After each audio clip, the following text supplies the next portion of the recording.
But as soon as you make that one little small change from 31 to 32, every company wants their team members and their employees to be passionate about the company. You are spreading yourself way too thin if you're trying to do 7 different things at one time. What's up, everybody? I am Jaspreet Singh from theminorityMindset.com, where money minds rethink rich. If you've been looking for what things you need to do with your money, that way you don't have to keep worrying about money and keep stressing about money, you're in the right place, because in this video, I'm going to be going over the things that you need to do with your money right now. That way you don't have to worry about money in the future. So let's jump right into it.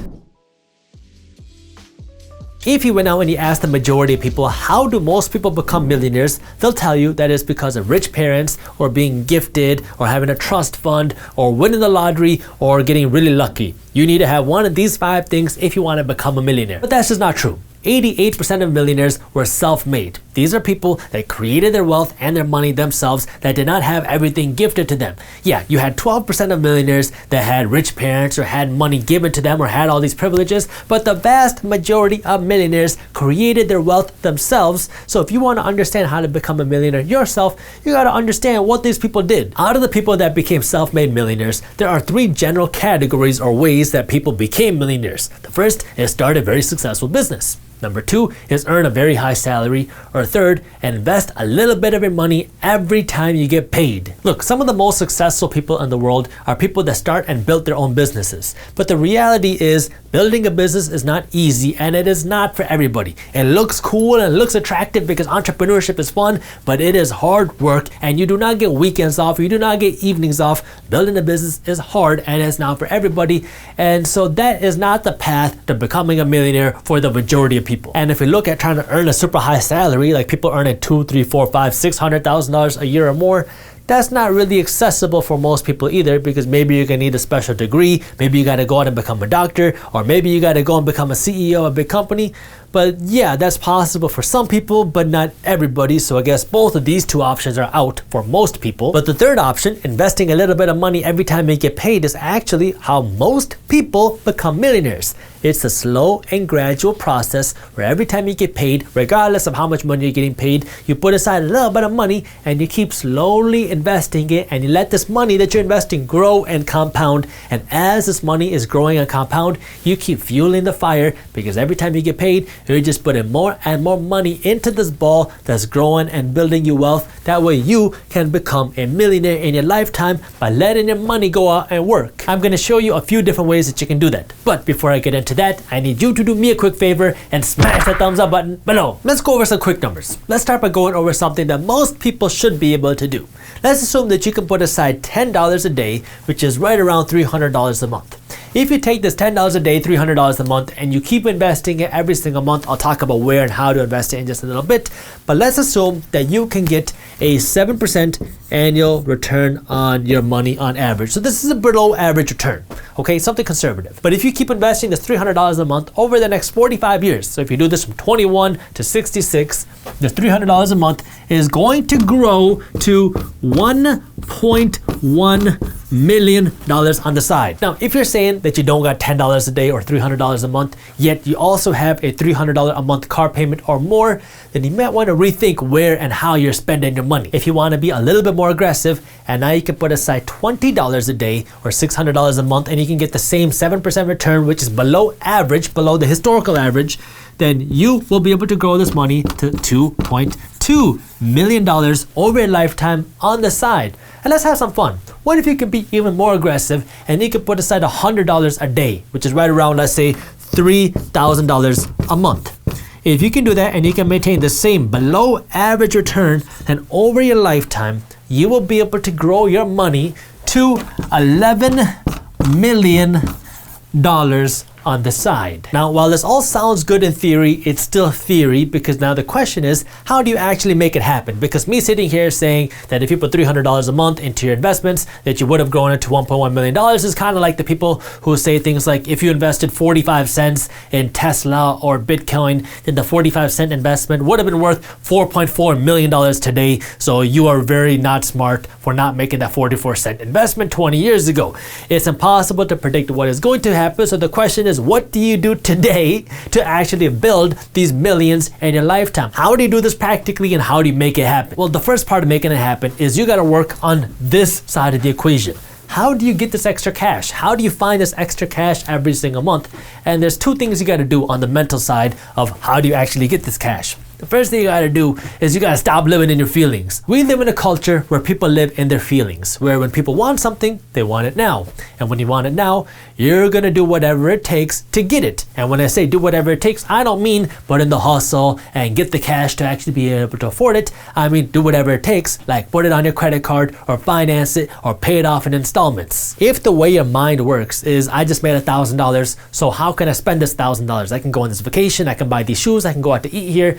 You will never have a chance to achieve this. It's not possible. Okay, because the first thing you got to do is you got to break out of your feelings and understand that now anytime you get paid does not mean that you got to go out and spend this money. Anytime you get paid means now you have more money to invest because you got to put some money aside towards your investments. So the first thing you got to do is you got to stop living in your feelings, and then you got to stop spending all your money. You got to figure out what the right investment amount is for you.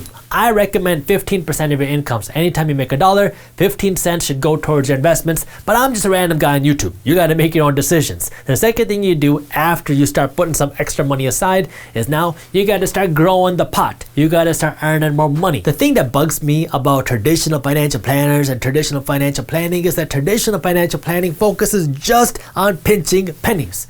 But the thing that you got to understand is that at the end of the day, a penny saved is just a penny. Yes, you should not be blowing all your money. Yes, you should not spend your money as soon as you get it. Yes, you got to be smart with your money.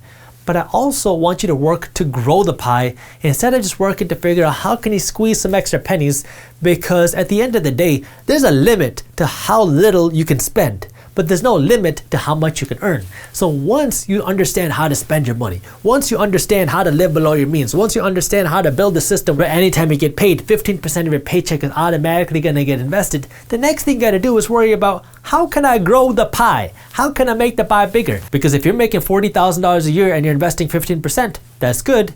But if you're making $400,000 a year and now you're investing 15%, that's even better. Again, going back to the beginning of this video, most people are not going to be able to start their own business, and most people are not going to earn a doctor's salary. But what you can do is you can supplement your income. If you're not happy with how much money you're earning, maybe you can earn a second job.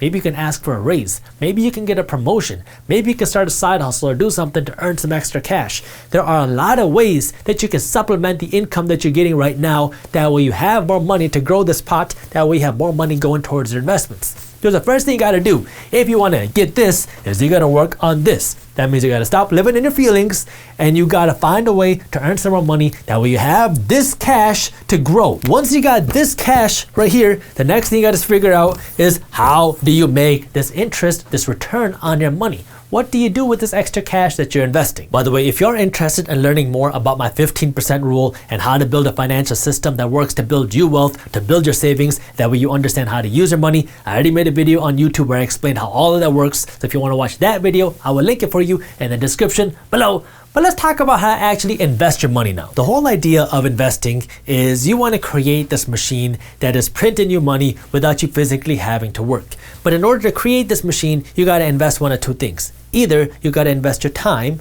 or you got to invest your money.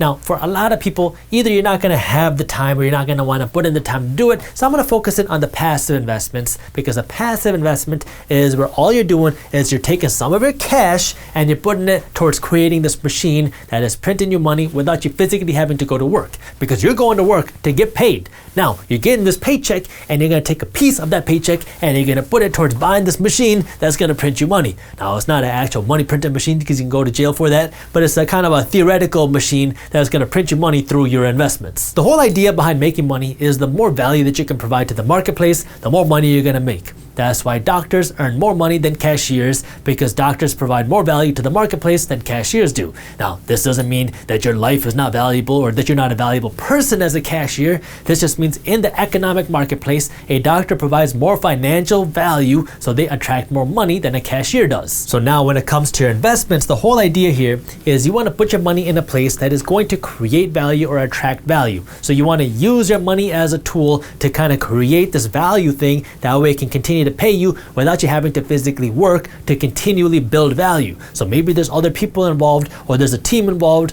where this machine is now working to build value and create value for you because you have put your money towards it and your time is out doing something else. The most accessible way to do that is by putting your money in the stock market, because the stock market is a place where you can go out and invest in big companies. So Amazon, McDonald's, Facebook, these companies trade on the stock market. So when you go out and you buy shares in a company like Amazon or McDonald's, you become one of the owners of Amazon or McDonald's. Now, you don't get to tell Amazon or McDonald's how to run the company, and you don't got to go to work for Amazon or McDonald's, but when these companies make more money, so do you. Maybe your stock price will go up, because if you buy a stock for $100 a share and it goes up to $200 a share and you sell it, you just made $100. The second way you can make money is through dividends. When a company like McDonald's has a whole bunch of cash in their bank account at the end of the year, they can take some of this cash and just give it away to the shareholders, people like you, investors, through dividends. And so these dividends are literally just cash payments that you get every 3 months, every quarter, for doing nothing except owning the right company. Between 1926 and 2018, the average return for the S&P 500, which is an index in the stock market, which all it means is it's a group that represents the top 500 companies in the stock market. This S&P 500 over those years grew by an average of 10 to 11% a year on average. This doesn't mean that every single year the stock market is going to go up by 10 to 11%. That means over the long run, the stock market has grown by 10 to 11% a year for almost the last 100 years. But this also includes the fact that sometimes you're going to have stock market crashes and other times you're going to have stock market rallies. Over the long run, you've seen the stock market grow by around 10% a year for the last century. So if the stock market continues to grow at its previous rates and you can just invest your money and even get a below average return, then retiring a millionaire is no problem, because you can just throw your money into the stock market and hopefully get the same returns, and boom, there you have it, the millionaire status. Except there's a couple issues with that. The first issue is many people do not believe that the stock market is going to continue to grow at the same rate that we saw happen over the last century, because our economy is a whole lot bigger, so it's not as easy for our economy to grow as fast as it once did, which is why we might not see the same returns in the stock market over the next century. The second issue is you got to know how to actually invest your money in the market, because if you just take your money and you randomly put it in some stocks, then that doesn't mean you're going to meet the stock market return, right? Because the S&P 500 is an average of 500 companies in the stock market. It's not the entire stock market. During the last century, you had a lot of stocks go bankrupt and go bust. And so if you invest in a company that goes bankrupt or bust, then you lose your money and you won't get these returns even though the stock market went up, because the company you invested in went down. So now, given these circumstances, how can you still get a good return in the stock market if our economy isn't growing as fast as it once used to? And how do you invest your money in the stock market without worrying about the company you invested in going bankrupt? Let's start with this. When it comes to investing, you got to first understand the correlation between risk and return, because in general, you can get a better return if you're willing to take on higher risk. And so if the general stock market sees lower returns in the future, you can still try to get higher returns, but that might mean you have to take on higher risk. Now, one of the ways that you can mitigate risk, meaning lower the risk, is by having the right education and understanding what you're doing, because if you have more knowledge, then you can kind of lower some of this risk. But you got to understand, yes, you can still get higher returns, but you got to understand how to kind of manage this risk too. So the S&P 500 index, the one that I just talked about a minute ago, that was averaging 10 to 11% returns a year, the S&P 500 is a group of the 500 largest and most established companies in the stock market. And so when a company is large and established, it's not going to be able to grow as fast. And so if you want to get better returns, then you're going to have to invest in a company that's a little bit more innovative, that's trying to grow, because now these companies have more room to grow, because when a company is already large and it controls the entire market and it doesn't have that much more room to grow, it can't grow as fast. Versus a company that's smaller and trying to innovate and grow, there's a whole lot of room for opportunity, and so they could see much better returns. So if you're trying to get better returns,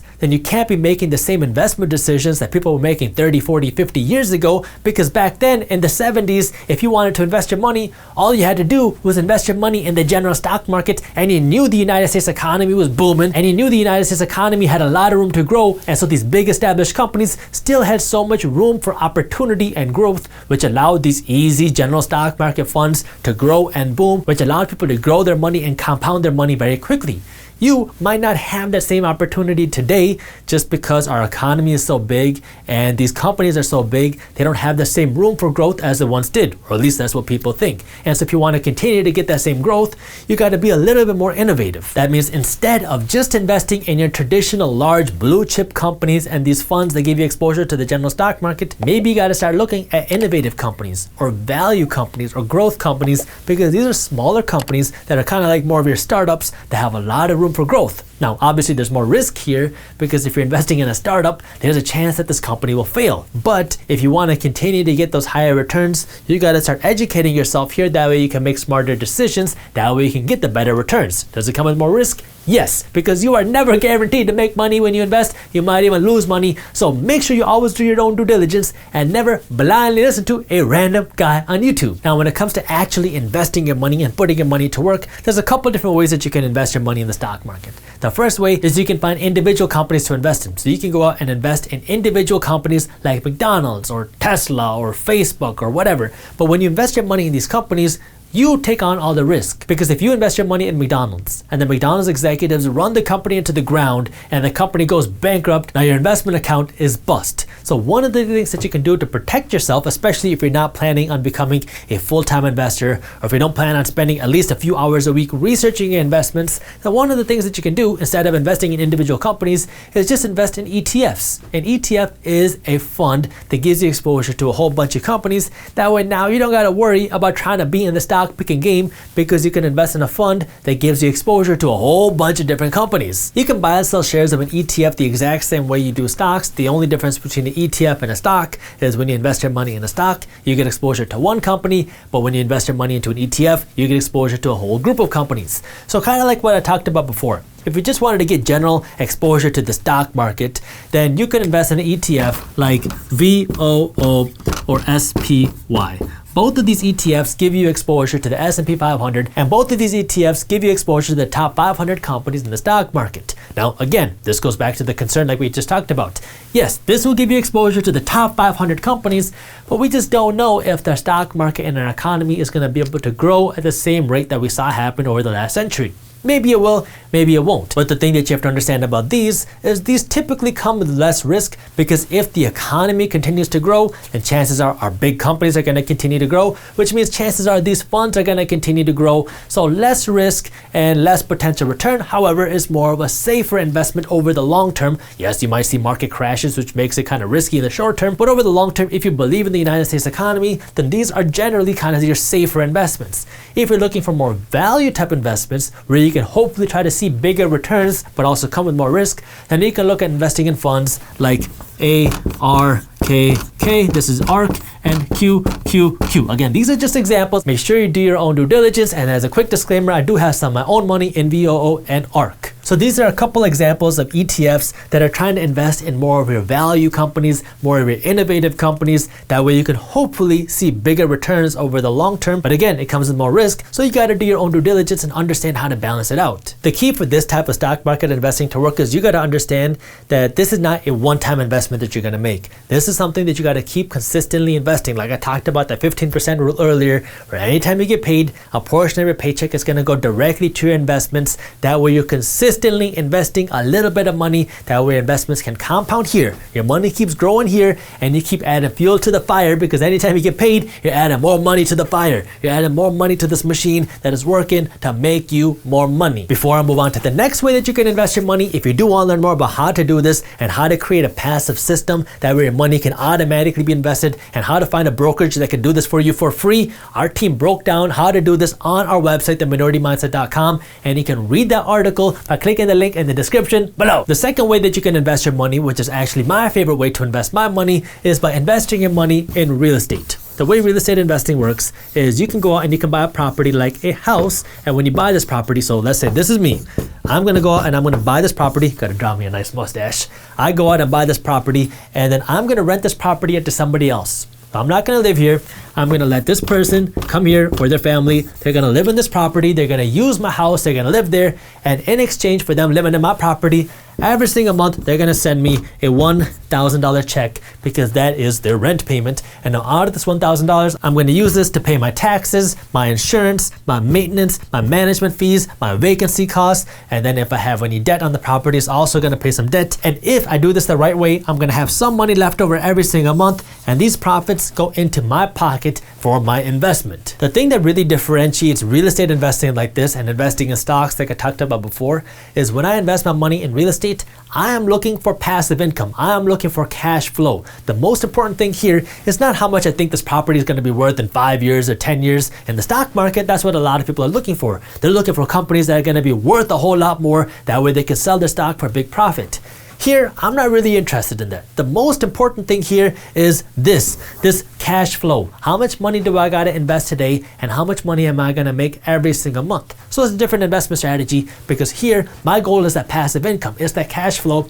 And my investment goal is on a low end, 7%, but typically I'm looking for an 8% annual return on my money. So if I invest $100 today, I wanna get $8 back next year and the year after that and on and on and on. So these are the type of returns that I'm looking for when I invest my money in real estate, and this is in the form of passive income or cash flow. The thing that makes real estate a little bit more difficult is in the beginning, while this is called passive income, it's really not passive, especially in the beginning, because you gotta jump over this hurdle to understand how real estate investing works, and you gotta find the team. I mean, you gotta find your real estate agents, your property managers, your contractors, you gotta work with city officials, and so if you don't know how any of that works, it's gonna be a big time commitment, and you need a lot of capital. Like this property might cost you $100,000, so you're gonna need either a lot of cash, you're gonna go out to the bank and you gotta borrow some money, versus if you're investing your money in the stock market, you can start with $100 and it only takes like 5 minutes. Here, buying a property can take you months. You have this element of non-passiveness because you gotta find the deals, you're gonna renovate them, you gotta get them leased out. But once you get the hang of things, and once you get this property ready to go, you can hand over the keys to a property management company, and then it can be fully passive if you know how to do it. And so it takes that hurdle to jump over, but once you jump over that, then it can be completely passive. Now again, the key here to succeed over the long term is to keep compounding your money. That means when you have this money growing in this real estate property, you got this passive income coming in, you can do a couple things with it. You can use this money to go out and go on a nice vacation, or you can reinvest this money to go out and buy a new property. So that means over the years, you're gonna save up some more cash to buy another property, and then you're gonna use this cash to buy you more properties as well. So this cash should help you, fuel you to buy more properties quicker. That way you can increase the amount of cash flow and passive income you have. So it's kind of this compound interest game, where it's how fast can you accumulate these properties and how fast can you grow this passive income. But now, once you understand all the things that I talked about, first you gotta understand the mental game,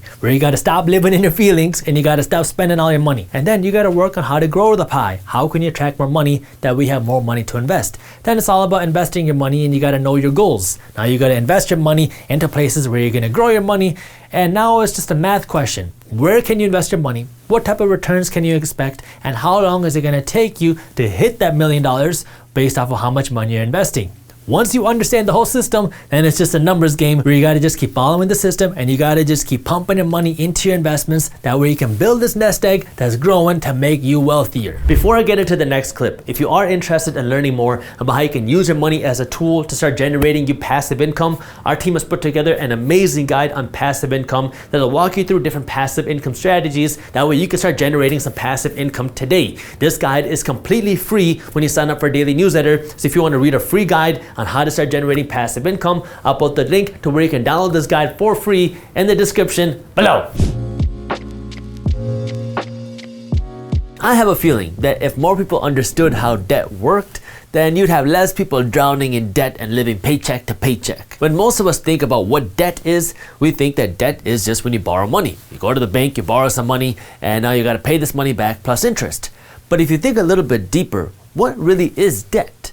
Debt is when you take your future income and you spend it today, and then when you pay this money back, you have to spend your future income paying this money back. So debt is just a way for you to take your future income and spend it right now. And the price that you have to pay, or the markup that you have to pay to spend your future income today, is interest. Now, debt at the end of the day is just a tool. It is a tool that makes banks rich, and it's a tool that makes the majority of people broke. Banks use debt to get rich because banks use debt as an asset, because they lend this money out to people and then people have to pay the bank back plus interest. So to the bank, debt is an asset. But to the majority of people, debt is a liability, because now when the majority of people borrow money, they go out and they finance a car, they buy themselves new clothes, they go on a nice vacation, and so they're using debt as a tool to buy things that are losing them money. Now, there are ways for you to use debt without being a bank that will make you richer and you wealthier. This is what investors do all the time. An investor can use debt as a tool to buy an asset that's going to pay them with cash flow. I'll give you a quick example.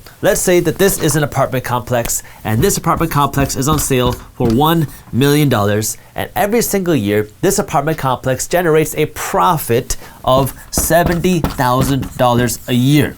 So these tenants pay rent, and then you pay your taxes, your insurance, your maintenance, your management, and all your other fees, not your debt fees, but all the fees to run this apartment. And there are $70,000 left in the bank account every single year because the apartment complex is making a profit. Now, you might not have $1 million sitting in your bank account to go out and buy this property, but if you can use debt to go out and buy this property, now you can be the owner of this property, and you're gonna have to pay some money to the bank. Now, you might have to send the bank a $55,000 check every single year to own this property, but you had $70,000 worth of profit. So now this other $15,000 difference is yours, and you get to put that in your pocket. So now you're using debt to produce cash flow and more profits and more money in your pocket, because you're using debt to buy an asset that's making you money. And if your apartment complex is in a good area and there's more money coming in this area and there's more demand in this area, then maybe in a few years you'll be able to sell this apartment complex for $1.5 million.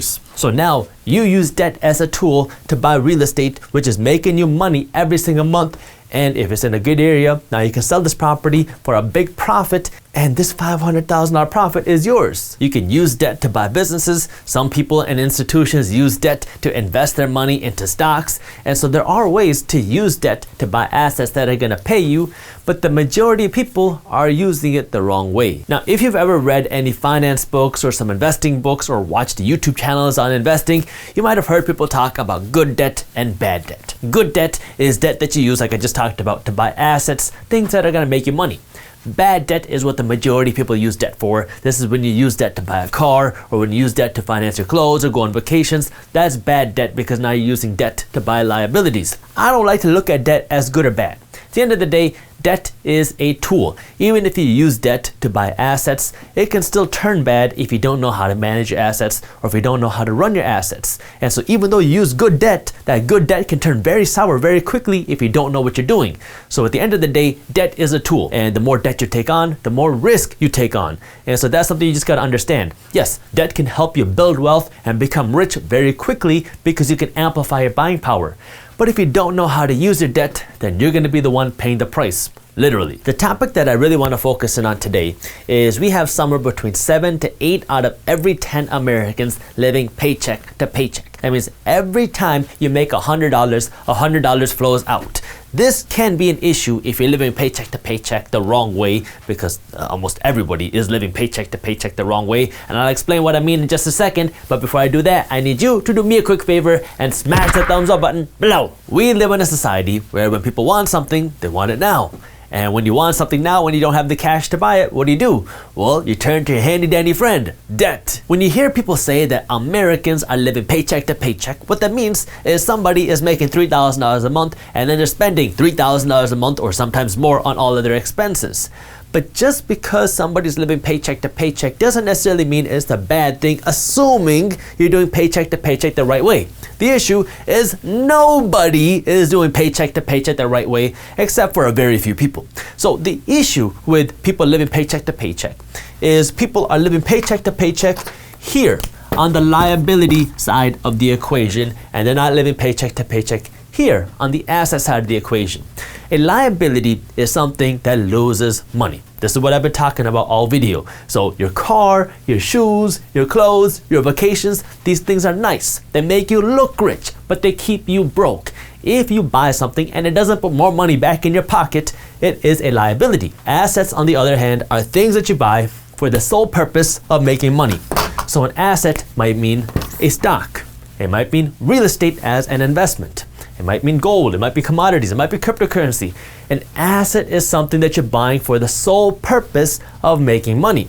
And so what wealthy people do is they take their money and they spend whatever money they can, not here, not on fancy cars, not on Gucci clothes, not on things that'll make them look rich on Instagram, but they spend as much money as possible here on assets, because assets are what make rich people rich, and it's what keep wealthy people wealthy. If you own assets, that is what's going to keep your wealth. So when you hear that somebody is living paycheck to paycheck, what that means is over here, they're making $3,000 a month, and that $3,000 a month is leaving right here. All the $3,000 is leaving to go to your housing payment, is leaving to go to your car payment, your insurance payments, your food payment, your going out payment, your entertainment costs. And so you make $3,000, but all $3,000 go out over here.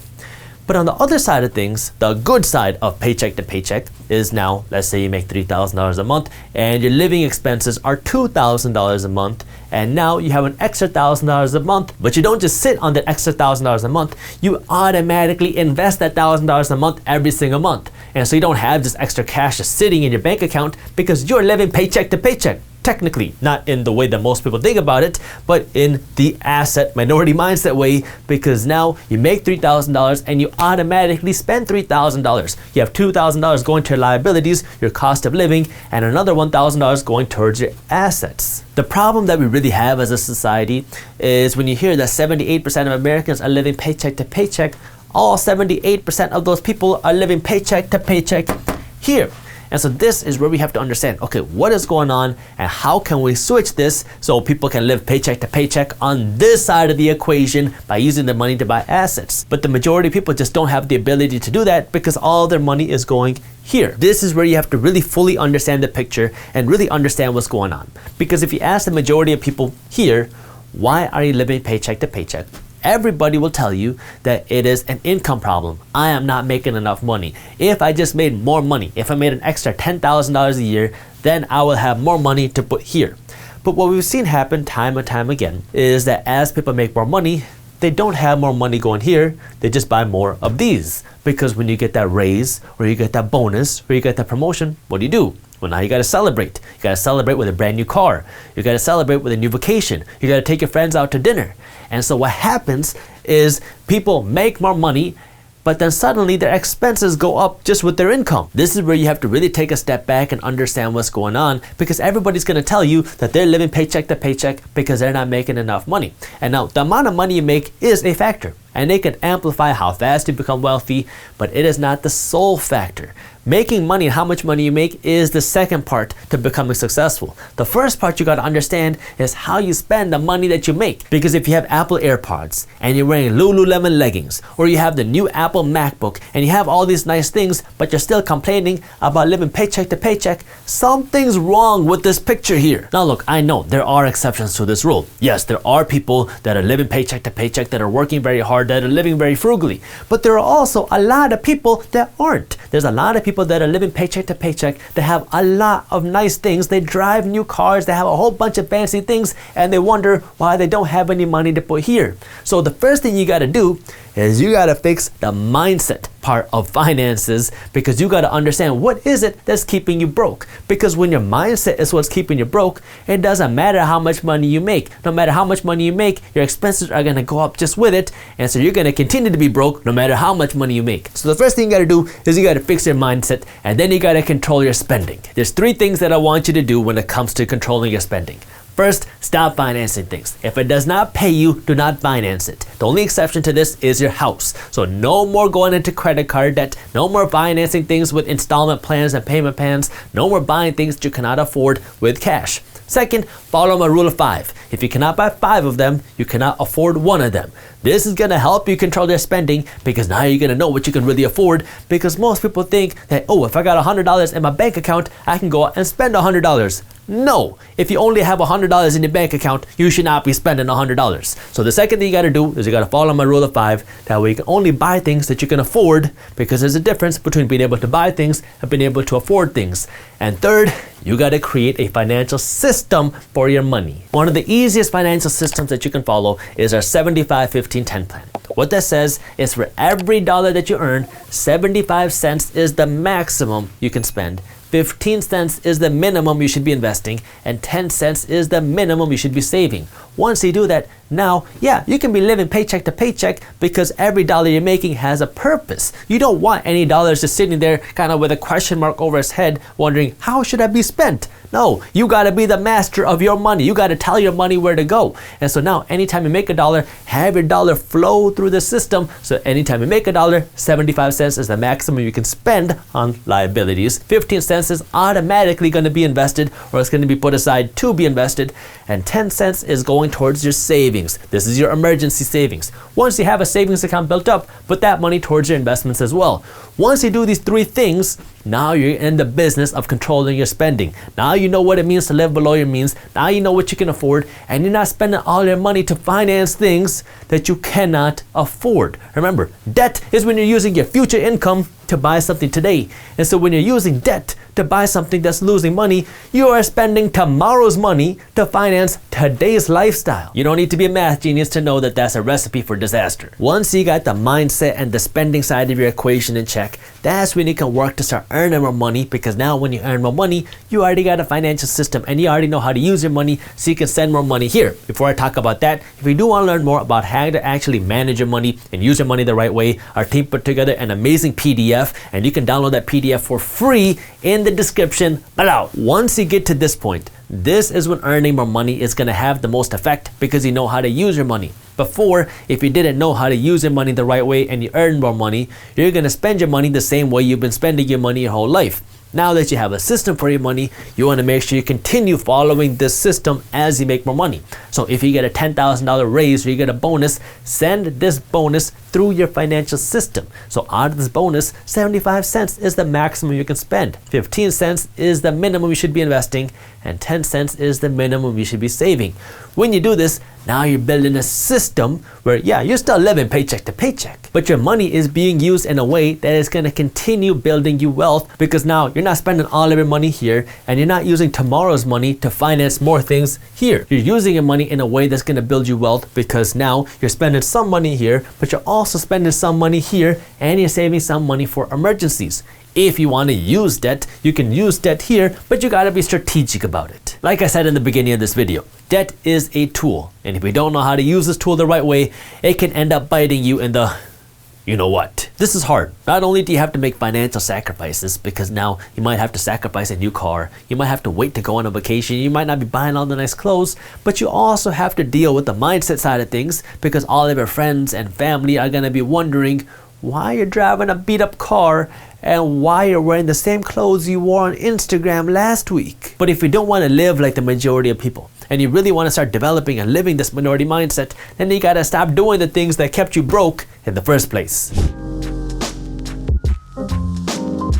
When I used to think of multiple streams of income, in my mind that meant, wow, in my bank account, that means 1 week I might get a $1,400 check from one place, and then a $400 check from somewhere else, and then the next week I might get a $600 check from somewhere, and then a $400 check, and then next week a $1,000 check, and then a $300 check. The whole idea is you're not just making income from one place anymore, you're making income from 4, 5, 6, 7 different places. So you just quadrupled your income, because now you got multiple streams of income coming in. But the reality is it really doesn't work like that. Let me start by talking about the 7 streams of income that millionaires have. This is what every media company on the internet talks about when it comes to millionaires and how they are rich. It's because they have these 7 streams of income. So 1 is your earned income. This is the money you make from your job. 1 is your stock dividend income. 1 is your rental income from your real estate. 1 is your capital gains income from selling your investments and assets at a profit. 1 is your interest income. 1 is your profit income from your businesses. And I am missing 1 is your royalty income. That sounds great. You go to work to get a paycheck, and with your paycheck you get 6 other other paychecks too because you got these multiple streams of income working for you. Here's the thing, if you want to create an income stream, you got to invest one of two things. You got to either invest money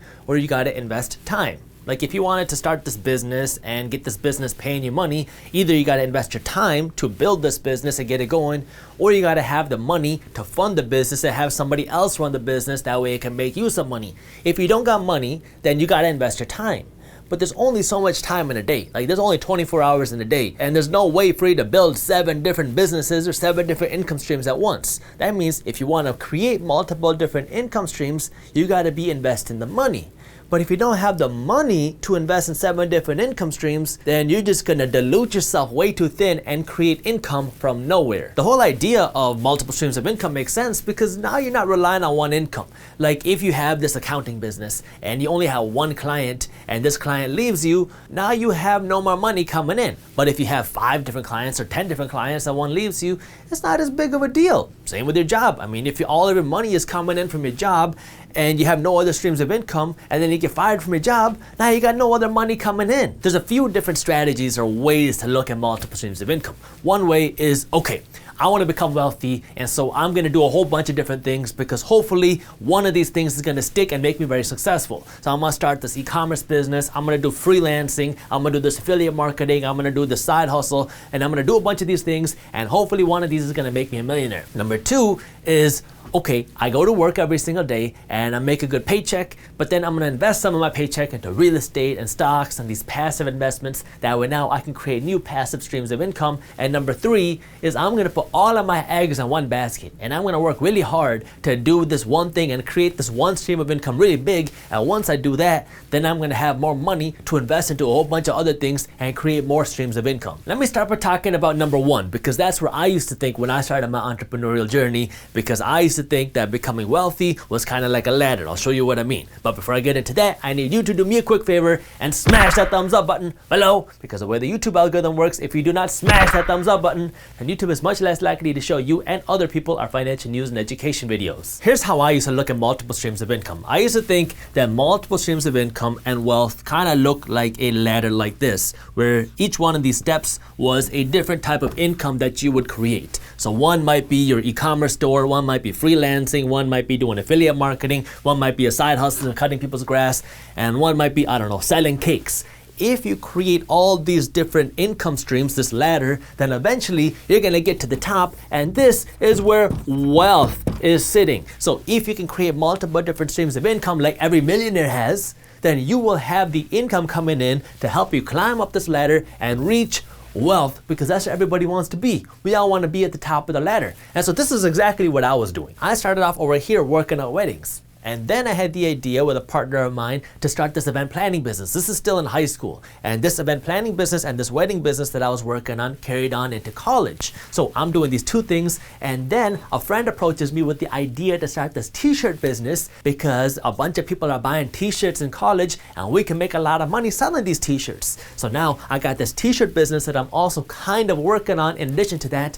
And then I'm starting to see people make all this money in the stock market because they're trading stocks, they're trading penny stocks. I have no idea how this works. So now I'm learning about stock market trading and trying to make some money in the stock market. And then I go to this seminar and this guy is talking about this college painting business that we could start, where essentially we could run our own kind of mini business and hire people to paint people's homes and make a lot of money doing that. So I didn't actually do this, but I almost started this college painting business. But now, the way I look at it is I got a bunch of different things going for me. None of them are really making me that much money. My event planning business was doing pretty good, but the other things were not making me that much money. But I have all these things just in case, because if one fails, now I got a backup. I'm just throwing things at the wall and hoping something's gonna stick, because if something sticks, now I will have a huge thing that's gonna make me successful, because now I'm climbing up this wealth ladder because I got these multiple different streams of income, even though most of them are not really making that much money, but they're taking a lot of time out of me. When I was in this stage, anytime somebody would come to me with a business idea or a money-making idea, chances are I was gonna jump on it because I don't wanna miss out on the opportunity to make something or be a part of something that's gonna make it big. And so I'm just kind of spreading myself here, everywhere, because I want my hands in a whole bunch of buckets, because just in case one of these things make it, I want want to be a part of that thing. And so now I have my hands and myself tied everywhere, but I'm not really making that much money because I'm spreading myself way too thin. I am very broad. I have no speciality. I'm not narrow at all. I'm just kind of do a little bit of a lot. I'm trying to be a jack of all trades, but I'm not going really anywhere because my ladder is just staying stagnant. This is what most people are talking about and preaching and pitching when they're talking about multiple streams of income. It's having your hands in a whole bunch of different pots and creating a bunch of different things and trying to create these different income streams. That way you have a whole bunch of different incomes coming in. That way in case one fails, you got something else to fall back on. Now, this didn't work for me. It works for some people, but for the majority of people, for the majority of millionaires out there, this is not the way that most people become successful or wealthy. It doesn't work like this. If you've ever seen the movie Yes Man, that's kind of how I felt when I was living like this, because anytime a business opportunity or a money-making opportunity came my way, I tried to jump on it because I figured if this one works, if it pops, I'll be a part of it and then I'll be on the winning side of it. But when you try to do everything, at least for me, when I try to do everything and I stretch myself so thin, I ended up really doing nothing. I had, one income stream that was doing pretty well, but the others were kind of just there, and there were learning opportunities, which was nice, but they didn't make me any money. The second type of multiple streams of income is how the majority of people become millionaires. This is where you have a job, you make money, and then you invest some of your money into stocks or real estate or other passive investments that are working to make you more money. This is the one that I talk the most about on our YouTube channel because this is the one that's most accessible to people, because if you're working a job, now it's all about living below your means. That way you have some extra cash. Now you can deploy this cash somewhere else. That way this cash can earn you more money. But when you are investing this money, the important thing here is you understand the risks involved and you understand the learning curve. Because if you understand the learning curve and you put in the effort to learn what you're doing, you can get a much better return on your money, because now you are not spreading yourself too thin. Again, because you're not just throwing your money in random places. You're putting your money where you know, and when you know where you're putting your money, you can get a better return on your money. Like I just turned on 2 very potentially lucrative investment opportunities just because I'm not familiar with these investments and I'm not ready to go through that learning curve right now. One was in this transportation company. They were looking for a financing deal. It was like a $50,000 opportunity and they were promising a really good return. And the other was this hotel. They wanted a $100,000 investment and they were building this really nice hotel in a great area. I turned both of these down because I'm not familiar with either of these businesses and I don't want to go through the learning curve right now to learn how these things work. I want to continue investing in things that I know, and when I got some more time, maybe I'll look into investing in other things. I talk about this when it comes to stock market investing a lot, where you have to pick a strategy. For a lot of people, when it comes to stock market investing or just investing in general, their strategy is throw your money into something and hope it makes you some money. But that's not a real strategy, and it doesn't work when things go wrong. When you want a real strategy, you got to know what is your investment criteria, what are you looking for, and then invest based on that, because this strategy is going to help you not just when times are good, but when things go wrong as well. You got to know what you're looking for. You got to know what your expertise is, master that, and if you can do that, you will be able to make way more money over the long term, because now you know why you're investing and you know what you're doing. If you're working a job and you have an income coming in, you should 100% be investing some of your money. Now, when you're starting off as an investor, you're not going to know how to invest. I get that. And so there's a learning curve that you have to go through, but you just got to understand that there is a learning curve. And as you start to learn, that's when you want to go from this broad to narrow understanding of your investments. Where are you investing? Are you just throwing your money into stocks, or are you throwing your money into value stocks? Or what type of investments are you looking for that's going to give you the best return? Because once you start to narrow your focus, you're going to understand way more about how to use your money and understand the investments way better. This is where you got to really understand the difference between an active investment and a passive investment. An active investment is something where you put your time into something to make this money, right? Like I talked about earlier. If you want to create an income stream, you got to either invest your time or your money. So an active investment is something that requires a lot of your time. This is something like your job, because if you want to make money from your job, you got to go into work and you got to do something. That's how you get paid. A passive investment, on the other hand, is just where you throw your money into something and then you can turn around, do something else, and continue to get paid. The thing about passive investing, which is cool, is you get paid without doing a task, but you're going to get a smaller return with your passive investing than your active investing, because you're not putting your time in it. It's just your money. When you invest your time and your efforts and your labor, you can get a much better return on your money, but there's a limit to how many active investments that you can do because we only got 24 hours in a day. So you might be able to do one active investment, maybe two, like your job and a side hustle or a job and an evening business that you're working on, but that's really it. You cannot manage 7 different active investments and hope to make it big with all of them. You got to start with one, manage one, grow it, and then continue whenever you're making this money to invest it into these passive investments, things like stocks and real estate. Real estate isn't always passive in the beginning because there's a big learning curve you got to get through and understanding how real estate investing works. But once you get past that hurdle, then real estate can be very passive. This is why as soon as you start making money, as soon as you start getting an income, you want to start putting some of this money towards your passive investments, because this is how most people become wealthy and millionaires,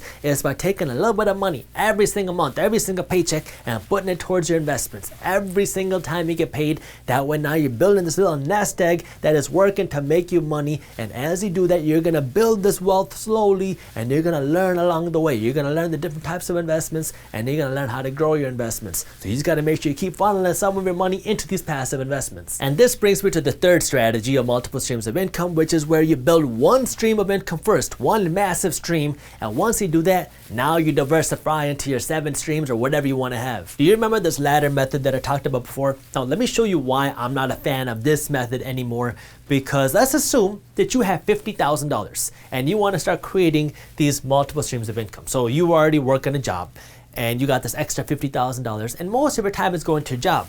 Now, one of the things you're going to do is you're going to invest some of this money into the stock market. So you can put $10,000 into the stock market. Then you want to start this business because you want to create this profit income. Well, you're already spending all this time at your job, and now you got to put some money into starting this business. Maybe you put another $10,000 into starting this business, but now you're working a full-time job and starting a full-time business while you're putting some money into your stock market investments. If you really believed in your business, why are you investing in the stock market when you could be funding more money into your business? I mean, the stock market might be able to get you a 5, 6, 7, 8, 9, 10% return a year on your money. But if you can grow your business, you can double your money in a year or 2 years. So now you have a little bit of money going into your business, you have a little bit of money going into your stocks, and then you want to create this royalty income. So you start writing this book. And if you want to write a book, it takes a lot of time, but it also takes money to publish the book and market the book and get it out there. You might put another $10,000 into getting this book out there because you want to create this royalty income.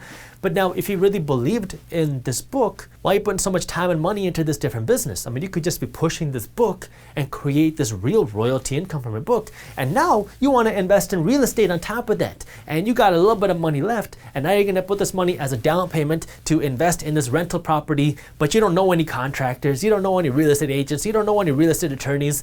And so you kind of just going through the deal trying to find this way to create this passive income, but you're spreading yourself too thin. You had $50,000. That's a good amount of money, but you're putting some money here, here, here, here, but it's not taking you anywhere because you're not believing in yourself in anything. You're just spreading yourself everywhere, hoping something's gonna stick, but when you do everything, you end up doing nothing. That's why for me now, I look at this multiple streams of income not like a ladder, but more like a wheel. This looks more like a donut than a wheel, but let's assume this is a wheel where now what you wanna create are spokes in this wheel where everything supports the central purpose, and as you kind of develop one of these spokes, it helps build the second spoke and the third spoke. But the important thing here is you want to focus on building just one spoke first.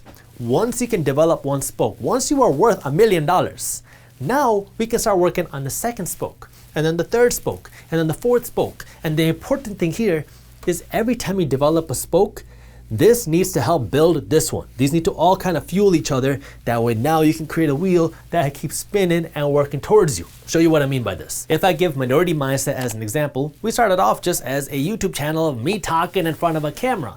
But then slowly we started to grow and we started to make some more money, and then I started reinvesting this money back into Minority Mindset. One of the things that we did was we created a financial newsletter. Now, our financial newsletter kind of supports our YouTube channel, because when you subscribe to our newsletter, then we can support our YouTube channel, and our YouTube channel supports our newsletter. We both talk about financial stuff, so we both educate you in a different way. Our YouTube channel is a lot about financial education. Our newsletter is all about what's happening in the financial world, but is creating a new stream of income for the company. Then, as the newsletter grew, now we're investing heavily into our blog and our website. We have a dozen or so writers for our blog that are writing a bunch of financial education content to provide you with more valuable content, more financial education. And now each of these things are supporting each other. If you go onto our website and read our blog, well, then you might be interested in checking out our newsletter. And if you check out our website, you might also be interested in our YouTube channel. But all these things are supporting each other, because if you check out our YouTube channel, you might also be interested in our website. And so all these things are supporting each other, all in the financial space. Now, we're working to develop an app. And this is one of those things that's going to come out in 2021. But all these things are supporting each other, where it's all in the financial media space. We're all a part of Minority Mindset, and we're all building each other. Each one of these spokes helps build the next one, and each of them helps the previous one grow even bigger too. And so now it's not these kind of different things where, oh yeah, let me do some affiliate marketing here. Let me do this Shopify store here. Oh yeah, let me do this freelance hustle here. All these things are uncorrelated, unrelated ladder steps. Now it's a wheel where everything is building each other. You're trying to build the central piece. The tough thing about doing this is you stop being so broad and you get narrow. And the issue that I face, and I know a lot of people face when they try to get narrow, is you feel like you're missing out on a lot of opportunity, because now you think, oh, I'm not doing this and I'm not doing that, and I'm missing the opportunity to make money here, and I'm missing the opportunity to grow my business this way. But when you are not so broad, then you have the opportunity to really focus and make money in a specific niche. And now you're focusing and you can really be the master at one thing. Now, when you can really master one thing, then you can go out and start to get bigger and bigger, because you've already mastered one thing and you've built one spoke. But when you're so broad and so general and you try to do so many different things, you end up going nowhere and nobody knows you for anything. You're just there. But you got to focus on one thing, build this one thing. And then once you are worth $1 million doing one thing, now you can really start diversifying and using your money as a tool, because now you have the money to do it, and you can use your money to help fund these new things, these new streams of income, because now you have the capital to do that, and you have the one thing to help support these other things. And now as you grow, maybe you want to diversify and put your money somewhere else. Now you have the capital to do that because you have built something, and now you have more money. And now, instead of you investing your time to build something else, you have the capital to go and invest in something completely different, learn how to do it, and use your money as a tool to help grow it. Yeah, maybe you're not going to get the same return as if you were the person doing it, but you only got 24 hours in a day, and your money can go way further than you can. You can scale the amount of money you have, but you cannot scale your hours. And so now when you got this going, now it's all about taking your money and putting it the places where you want to go. Yeah, maybe you built this thing here, now you can invest in commercial real estate here, or maybe you want to invest in hotels, or maybe you want to invest in startups. You can kind of figure out where you want to go and specialize in that, but now you got the capital to help take you there. So when it comes to multiple streams of income are great, but you got to understand how multiple streams of income really works. If you want to create these multiple streams of income so you can become successful or wealthy or rich, chances are you are spreading yourself way too thin if you're trying to do 7 different things at one time. What you want to do first is find one thing, master that, be the best at that, and build that first. Once you can do that, now it's a lot easier for you to kind of go out and be a little bit broader now, because you already started narrow. You have built this one thing, you have created this one stream of income, and now you can start putting this money somewhere else. Now you can start investing your money into other passive investments, maybe other active investments, because now you have the capital to help you do that. But it all starts with that one stream of income first. You got to build this one thing, and once you are the master of that, then you can start spreading it out. If you've ever read Made in America by Sam Walton was the founder of Walmart, he talks about this very concept. He says that one of the reasons Walmart became Walmart, one of the biggest retailers in the world, was because he didn't diversify.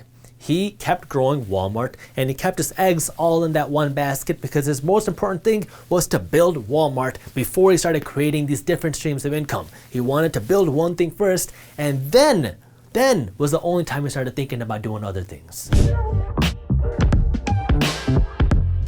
I have hired quite a few employees. We call our team members money nerds here at the Minority Mindset, but there are some things that if you're looking for a job right now that you need to stop doing, that way you can actually get the job that you want. The way the hiring process works at Minority Mindset is when you apply for a job, you got to take a couple quizzes and you got to answer a couple questions.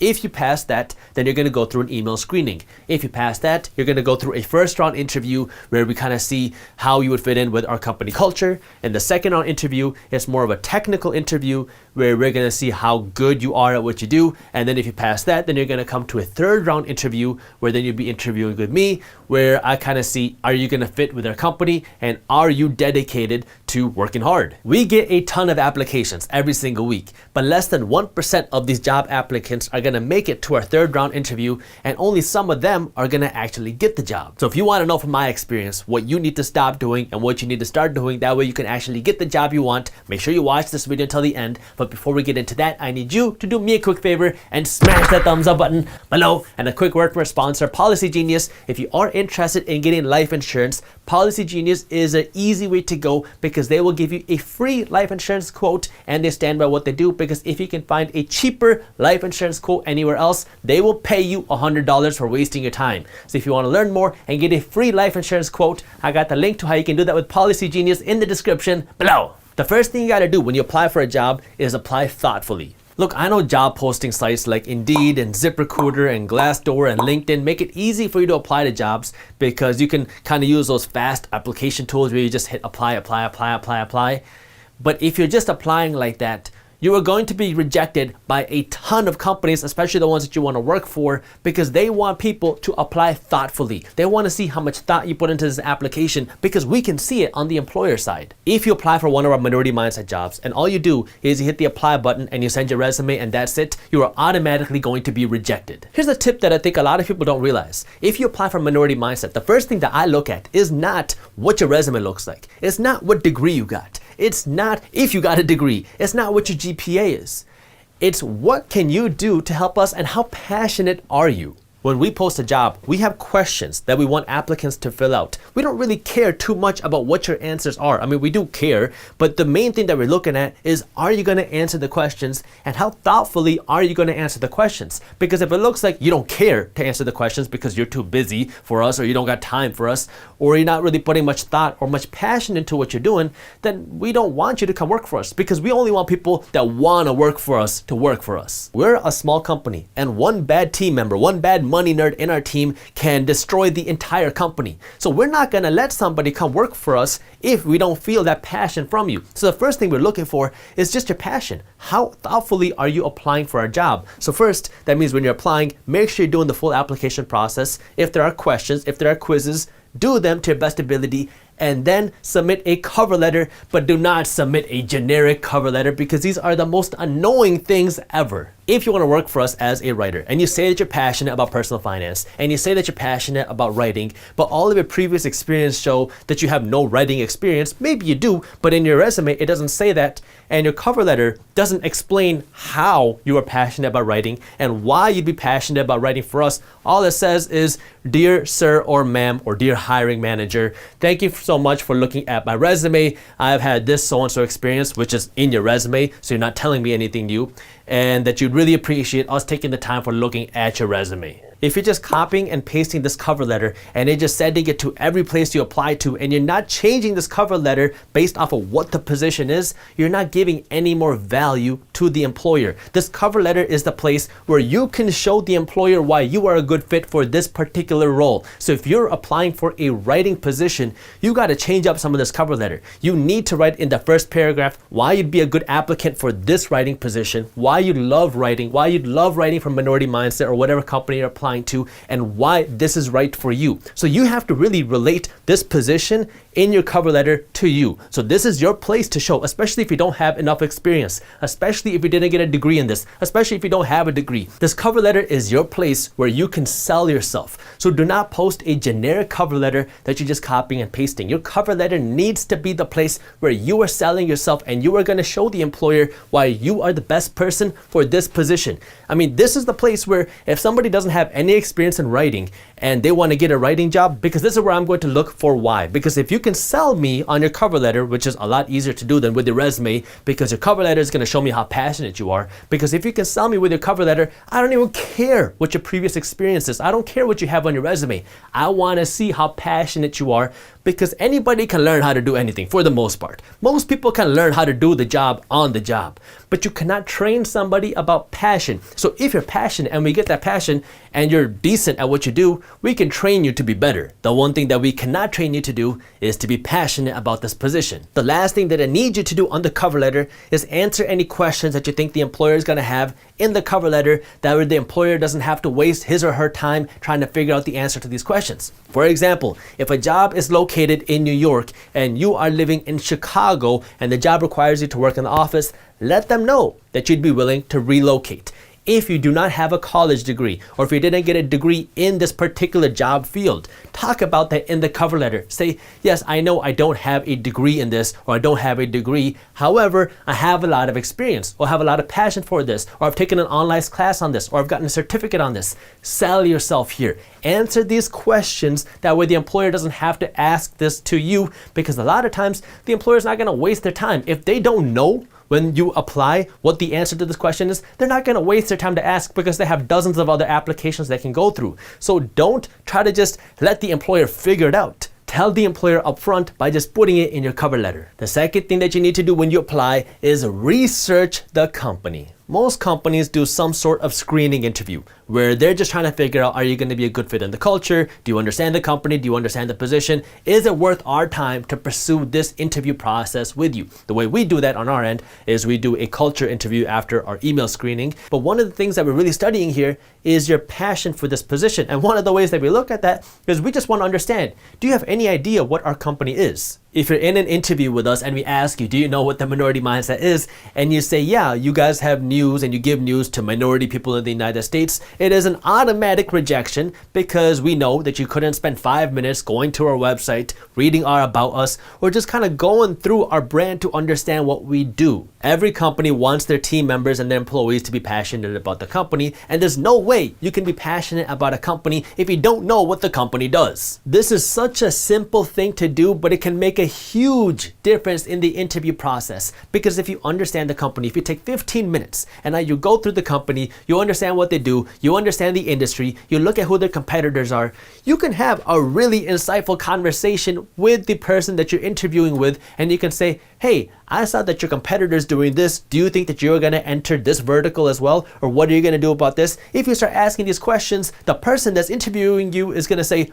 holy guacamole, this person is definitely passionate about our industry, because they're giving us good ideas on how to grow as a company. The more research you do on a company, the better chance you have to get the job. Now, it doesn't guarantee your job, but you are going to raise your chances exponentially, because if somebody comes on to an interview with us and they say, yeah, I love the minority mindset, I watched a handful of your videos, I've even subscribed to your newsletter, all of a sudden, you have pretty much guaranteed a second round interview, because we see that you're passionate about what we do. Even if you're not, you have sold us that you have done your research and that you're willing to put in that work. If you're thinking, wow, that's a lot of work to get a job, then our company is not for you. We don't cater to everybody. It is very hard to get a job working for us. And so if you want to work for a company like Minority Mindset, you're going to have to be willing to put in that work. If you're not, then you got to go work for somebody else. And so then you kind of got to understand the different types of companies that there are out there, because some companies it's a lot easier to work at, but you might not get the same lifestyle. You might not get the same perks and the same kind of work environment that you would with a startup type of company. The third thing that you can do to boost your chances of getting a job is just send a message to the company. So this is kind of a secret. I don't know if I should disclose on YouTube, but we've had very few people do this in the past, and every single one of the people that have done this have come to at least a final round interview. If you're applying for a job with us, the first thing you do obviously is you apply, you send your resume, you answer the questions, you submit your cover letter. But the next thing that you can do to really boost your chances is figure out who is involved in the company and send them a message. Go out to them on LinkedIn or find their email and just shoot them a message saying, hi, so-and-so, I just wanted to let you know that I applied for this position. I really, really love your company. I really love what you stand by, and I would love to have the opportunity to be interviewed by you, because I'm super passionate about this role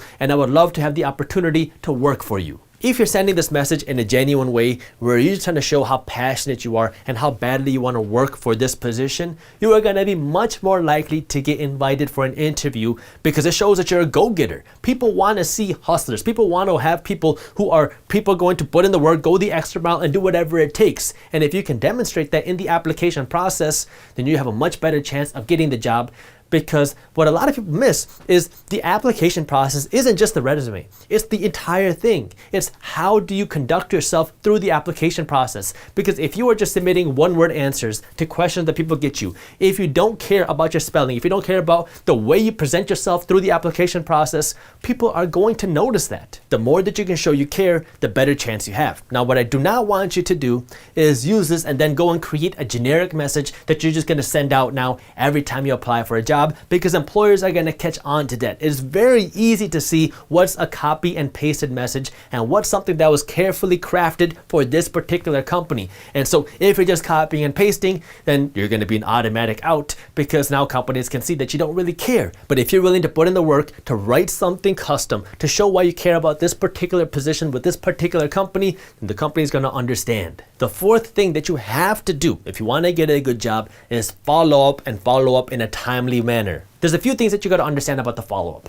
First, if the interviewer or you say that you're going to send in some information and you say you're going to send it in by a certain day and a certain time, send it in by that day and time. Send it in early, because if you say you're going to send it in by Friday at 5 o'clock and you send it in Friday at 4:59 p.m., yeah, you got it in on time, but you kept everybody waiting until the last second. And so, yeah, it's on time, but you got to understand these are things that people are looking at. They want to see how ambitious you are, how driven you are. Are you going to get things done early or on time, or are you going to procrastinate until the last minute? And so make sure you send it in before 5, but send it in earlier. And if you do not send it in, then that's pretty much a guaranteed out, because you do not want to make this first impression where you say you're going to send something or somebody asks you to send something in, and now they have to follow up with you and say, hey, I know you said you were going to send me this writing sample, but I haven't gotten it yet. Are you going to send it soon? And so if you start making excuses before you even get the job, chances are you're not going to get that job. The second thing that I want you to do with the follow-up is when you have an interview with somebody, first ask some questions in the end of the interview. Every time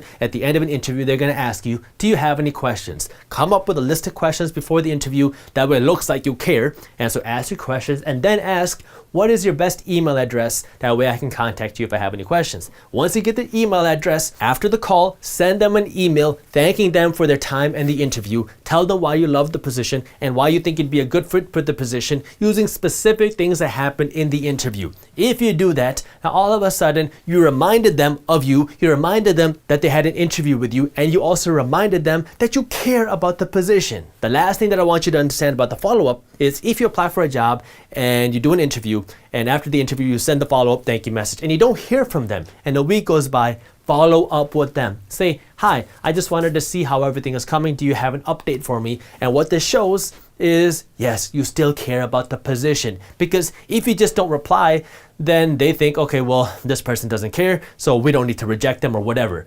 If you kind of put yourself back on top of the list, again, it's showing that you care about the position. When a company hires you, they're making an investment, not just in the things that you can do, but in you. And so they want to see that you are a good fit in the company. They want to see that you care. They want to see that you're hardworking, and they want to see that you're passionate about the company, especially if it's a small company. Because if it's a small company, then chances are everyone is going to be very passionate and very driven. And if one person comes in and they're lazy or they don't care, it is going to bring everybody down and you're going to be kicked out very fast. And so no company wants to go through that. And so they want to see how passionate are you. If you are a driven person, you got to demonstrate that through the application process. And the fifth thing that you got to understand during the application process is the company culture, because sometimes you're just not going to fit with the company. When you're applying for a job, employers want somebody who doesn't just want the job for a paycheck. Employers want people who want the job because they're actually passionate about it. Now, I know what you're thinking. Well, if I wasn't getting paid, I wouldn't be going to work. I understand that. Getting paid is a part of the process, but if you're getting paid, you might as well enjoy what you're doing, especially if you're working for a small company. And so this is what you got to demonstrate, and this is where you also have to understand that sometimes you're just not going to be a good fit with the company culture. And that's something that you have to understand, because this needs to be a symbiotic relationship where you're not just going to change yourself to fit with the company. I mean, it's kind of like a real relationship where you want to make sure that you're a good match for each other. And so just like how the company is going to be vetting you out, you got to vet the company out too. This is where one of the things that you can ask in your interviews is about the company culture. What is the company culture like?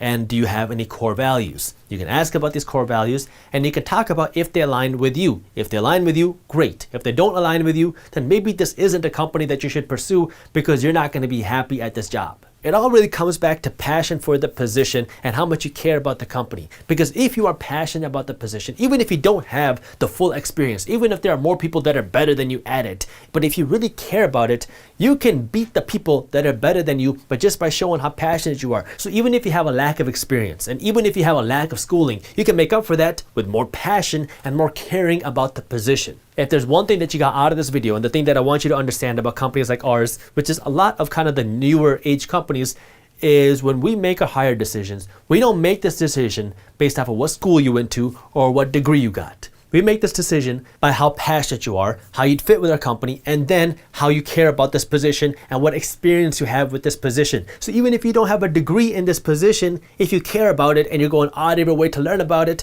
you have a much better shot than somebody who just has a degree but doesn't really care too much about what they're doing. Before I get into the next clip, if you are interested in learning more about how you can use your money as a tool to start generating you passive income, our team has put together an amazing guide on passive income that'll walk you through different passive income strategies. That way you can start generating some passive income today. This guide is completely free when you sign up for a daily newsletter. So if you want to read a free guide on how to start generating passive income, I'll put the link to where you can download this guide for free in the description below.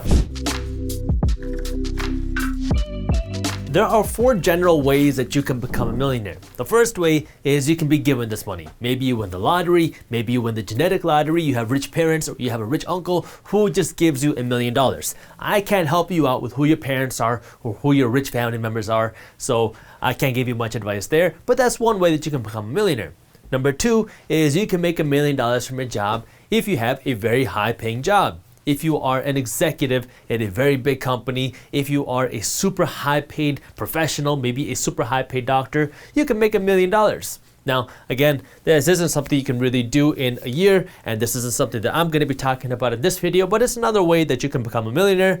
Number 3 is you can become a millionaire through a business. If you want to make $1 million in 1 year, then you have to generate $2,740 a day.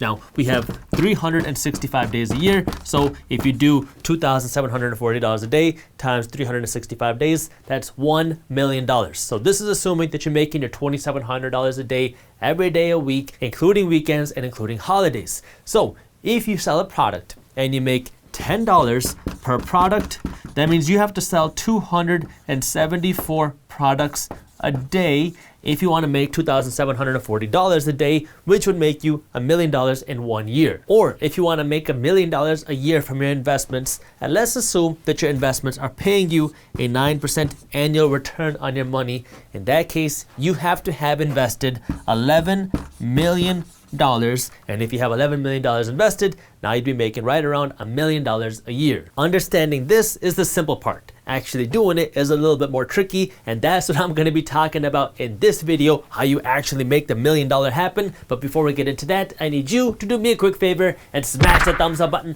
below. And I do want to let you know that we started our very own Minority Mindset Shorts channel on YouTube, where we're putting out daily content, short videos less than 1 minute long. So if you want to check out our Minority Mindset Shorts channel, I'll also link that for you in the description below. Now, if you want to understand what it takes to become a millionaire in just a year, the first thing you got to understand is what's the difference between making $1 million a year versus being a millionaire. Making $1 million a year is what I just talked about. This means that your job is paying you $1 million a year. This means that you have your investments paying you $1 million a year, or this means that your business is making you $1 million a year. So $1 million a year means every single year you're making $1 million.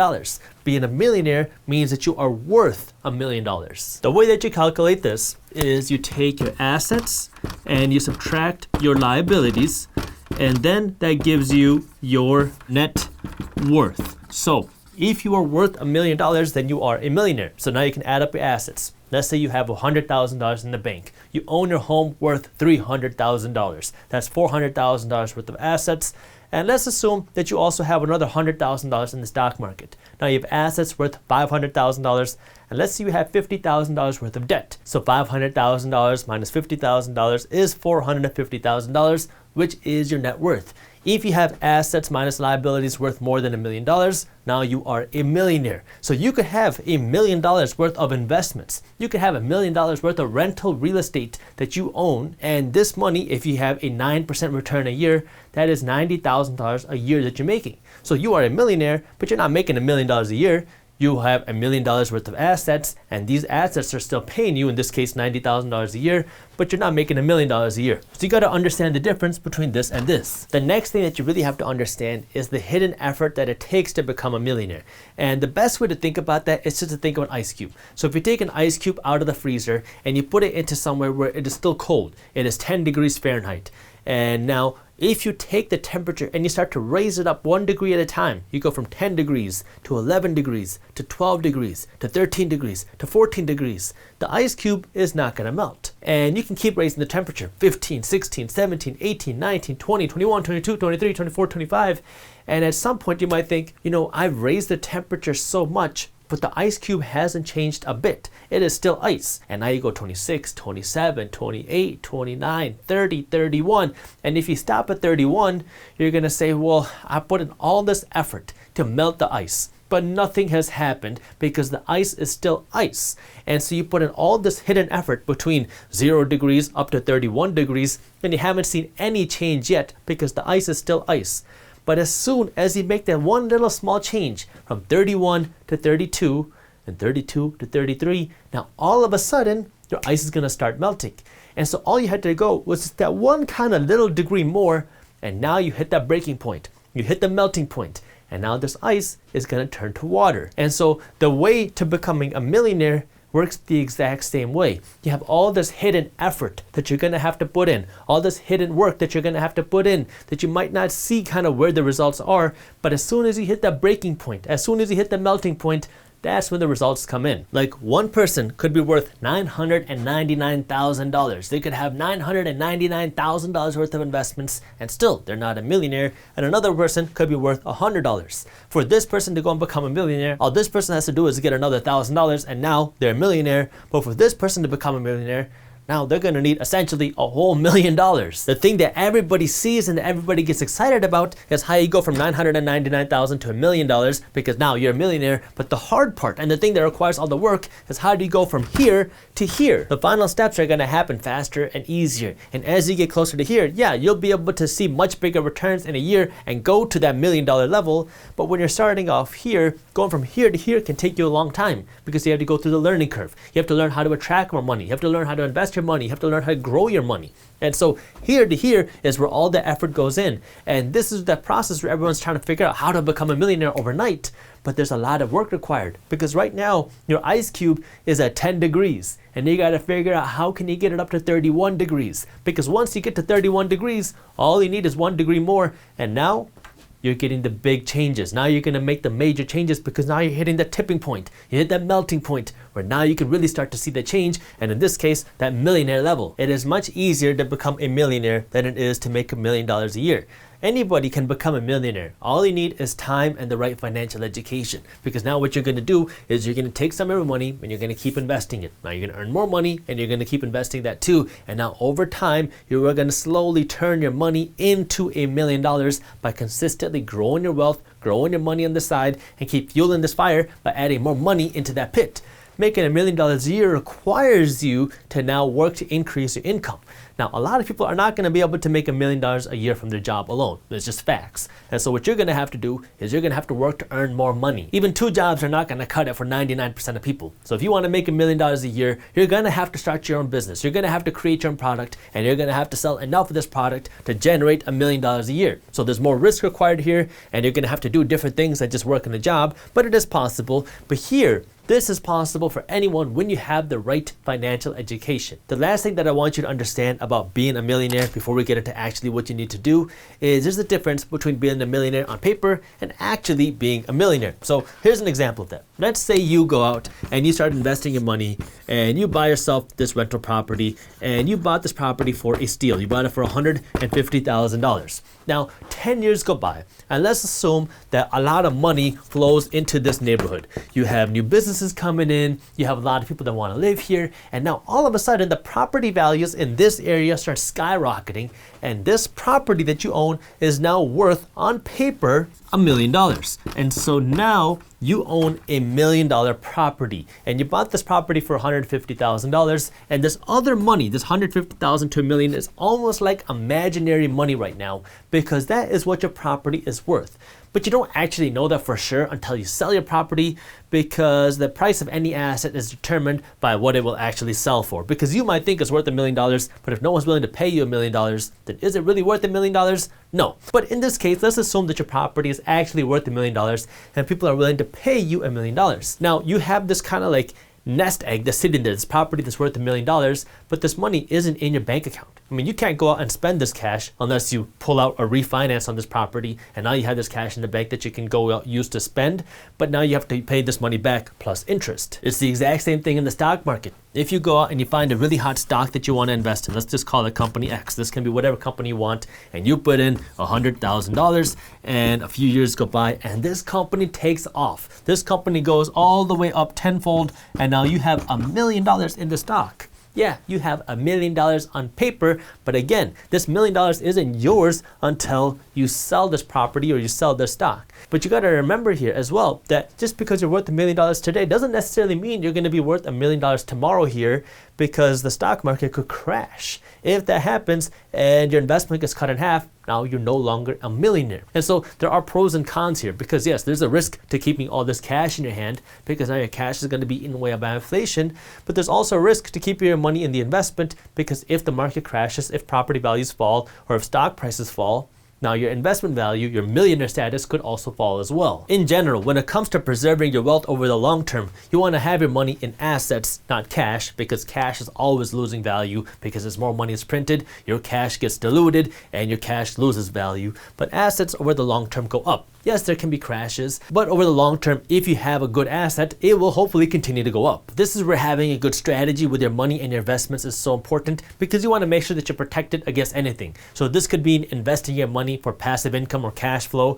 That's these properties. Even if property values fall, you still have enough cash flow to support you and your lifestyle. And that could also mean by diversifying your money into different assets or asset classes. That might mean having some money in stocks. That might mean investing in different stock sectors. That might mean investing in different stock markets across the world. That might mean investing in different assets like stocks and real estate, maybe cryptocurrency. Now, let's go back to the original question of how can you actually become a millionaire? By the way, if you are interested in learning more about how to actually manage your money and invest your money, that's why we wrote a free guide on money management and investing, and you can read this guide for free when you sign up for our daily newsletter. So if you want to read our free guide and start getting a newsletter, I got the link to how you can do that in the description below. But one of the easiest things that you can do is create a financial system for your money. I like to call it our 75, 15, 10 plan. This is one of the things that I recommend. You don't have to follow this plan exactly, but just one of my recommendations. What this says now is for every dollar that you earn, 75 cents is the maximum that you can spend, 15 cents is the minimum you should be investing, and 10 cents is the minimum you should be saving. Once you have a good savings cushion, emergency cushion, this could mean somewhere between 3 months and a year's worth of expenses depending on your risk tolerance.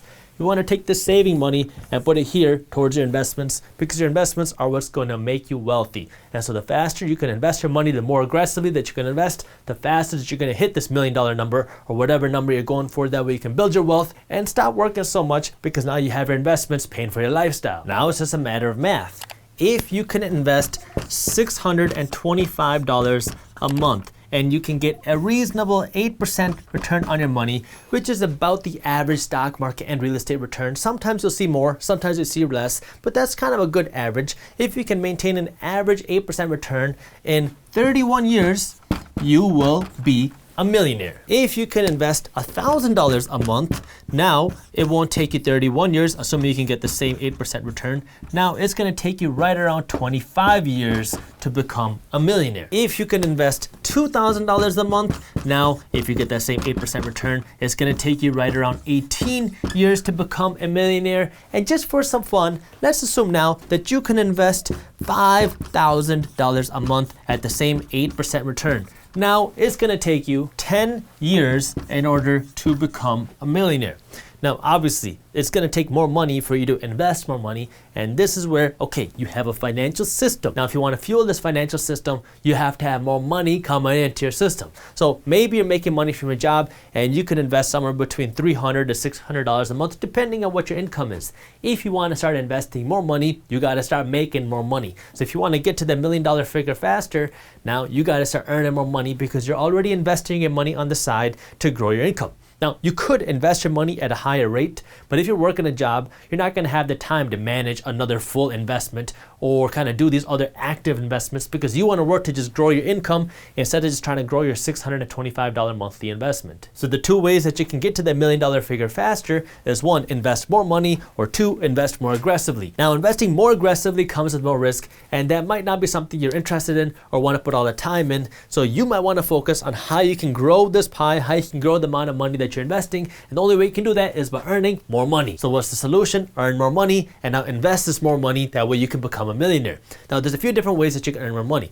You can work harder at your job, you can get a promotion, you can try to get a raise, and if you do these things, this can give you more income that you have here that you could put more money towards your investments. Another option could be for you to get a certificate or to try to get a different job that's going to pay you more money, or if you want to make money outside of a job, now you can either get another job or you can try to start your own side hustle or side business. There are hundreds of ways for you to go out and earn more money on the side. I mean, our team even put together a list of 113 ways that you can earn more money outside of your job. If you want to read that article, you can do it on our website, theminoritymindset.com, and I'll also link it for you in the description below. But you really need to just kind of figure out where your passions are, something that you like, because if it's something that you like and something that you're good at, then you can make more money because you're actually skilled at what you're doing. The internet makes this more accessible than ever. Now, just because it's accessible doesn't mean it's easy, but you can create a brand around almost anything. You can create a brand around fitness, around finance. You can create a brand around cooking, around music. So if there's something that you like, you can build a brand around it. And if you can start to build a community or an audience, there are unlimited ways to monetize. You can do advertising, you can do sponsorships, you can sell your own products, you can be an affiliate for other products. All these things can start generating you more money. Now, this isn't something that's going to happen overnight. Again, it's like kind of melting the ice cube. It's going to take a lot of time and a lot of work to kind of get to that point, the tipping point where now you can start making good money.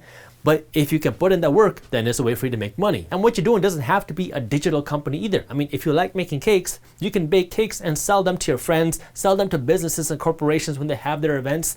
And so you gotta just kind of figure out what you like and now turn this skill, turn this passion into something that can make you money. If you want to be a millionaire, you have to have $1 million worth of assets. For you to have $1 million worth of assets, you have to have some money. That way you can go in and buy assets. One way to get this money is from your job. But if this is not enough, or it's not going to take you there fast enough, you got to start making more money. How do you make more money? Well, now you can get more money from your job, you can work another job, or you can start a side business or a side hustle. So this side hustle is a way for you to earn more money. That way you have more money going into your funnel, more money going into investments. These are things that are going to make you wealth while you're working to earn more money. So you earn more money and your money works to build you wealth. If you enjoyed this video, here's the video on how to earn more money that I think you love. And while you're at it, download a free money management PDF. And as always, keep hustling.